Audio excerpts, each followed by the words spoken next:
Greetings, true friends, and welcome back to Wednesday Q&A. Now, as you might have noticed, the beard is gone, and the reason for that is that I applied for a role in the TV series Vikings, and you couldn't look a day older than the age of 23.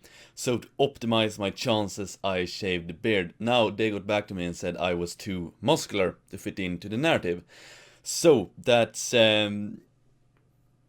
was a shame. I really wanted that role. I did what I could to optimize my chances. But the beard will be back during the autumn. These kind of chances comes once in a good few years, so no regrets whatsoever. With that said, let's get into the questions. What is your thoughts regarding my nation, Poland, and Slavs in general? I like both. I like Poland because obviously rich history, rich culture, and they are true to tradition.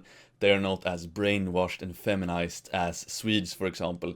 So I usually take Poland as an example for Swedish guys as how to be a bit more, because if you look at Polish guys, they like the kind of things I like, basically. If you look at sports and the activities they participate in, and obviously their women are regular women, they're not crazy feminists or anything like that. So yeah, great respect for Poland and Slavs in general. Yeah, I like them. They have a good attitude, a good masculine tradition and everything like that. So salute to my Slavic brothers around the world. Who is my role model, physical or otherwise? Now, I answered this before, I'll answer it again probably in the future, but Michael Collins usually I say is my role model.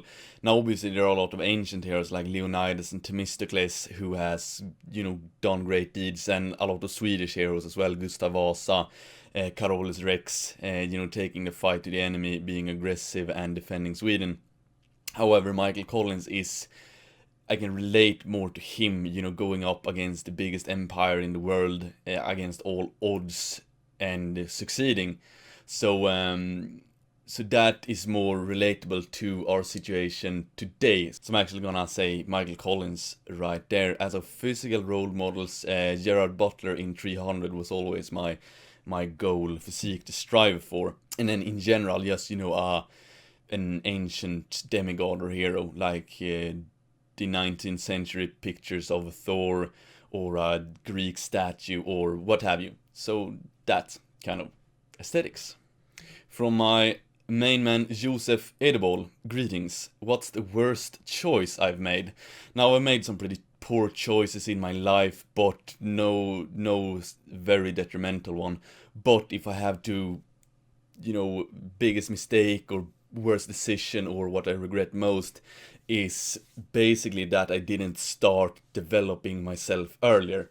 That I was a bit lazy in my youth. I wish I had started, taking my mental and physical development seriously earlier on. So that is the worst mistake. But when you're 14, you don't really think about that. Like, you have to be the beast in the gym and progress really well in mental aspect. But I still read a lot and I've always trained, so I don't want to beat myself up too bad. So I don't really have any great regrets as such, but it's more the case that sometimes I wish that I worked harder. So yeah, that's basically my worst mistake, as it were. When you did your push-pull legs, did you focus on progressing in the compounds or acquiring an adequate pump? Now, always go for the progression in the main lifts, in the compounds. Disregard pump. You can have the pump at the end of the session. I usually have that. I have my clients, most of them also on, the pumping sessions are at the end of each session. But the most important thing is that you get stronger in the compounds. That's how you get bigger, nothing else. Don't listen to these bodybuilders full of steroids telling you that, just focus on the pump and the weight isn't important. The weight is very important. You have to get stronger each session. That is how you get bigger. Simple as that. You can't get around that fact. So, push-pull legs, yes, focus on the progression in the compounds. No question about it whatsoever. But I'll make more videos about that later on as well, because I can't stress that enough. There are so many bro scientists out there telling you not to focus on strength. But for me, like, if you want to get a big fucking chest, get strong in the bench press. Simple as that. And who am I? That's a secret I'll never tell. XOXO.